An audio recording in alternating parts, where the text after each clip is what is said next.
Young girls, where there has been numerous rescues, including a young woman who was swept away by floodwaters, who clinging to an ancient cypress tree until sunrise. That was the only way in which she was able to save her life. Sue Kohlberg from our sister station down in Texas has that story. I'd like for you to take a look at that majestic cypress tree on the far bank of the Guadalupe River here in Center Point, Texas.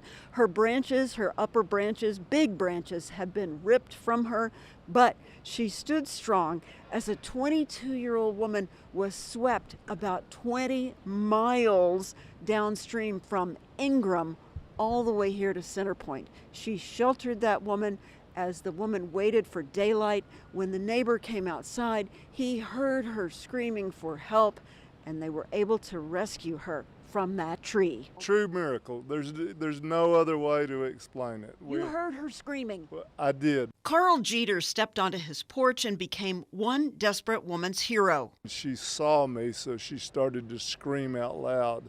I began to holler back to her, hey, I see you, we'll get you help. Jeter flagged down a DPS trooper who summoned rescue boats. We had a little bullhorn we were hollering back and forth at her to let her know, hey, just hang on, because she was desperate. The woman who watched 5 family members get swept away held on to hope. We brought her into our house and gave her a shower, clothed her because it had stripped all of her clothing off, and gave her something to drink.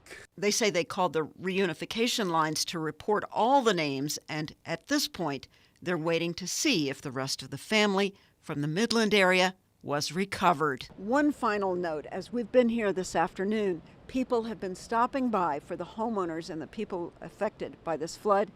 They've been offering to help. Homeowners say, come back tomorrow when the river has settled down a bit. That's good to know, right? That we're still Texans and we still love and help one another. In Center Point, Sue Kohlberg, KENS 5.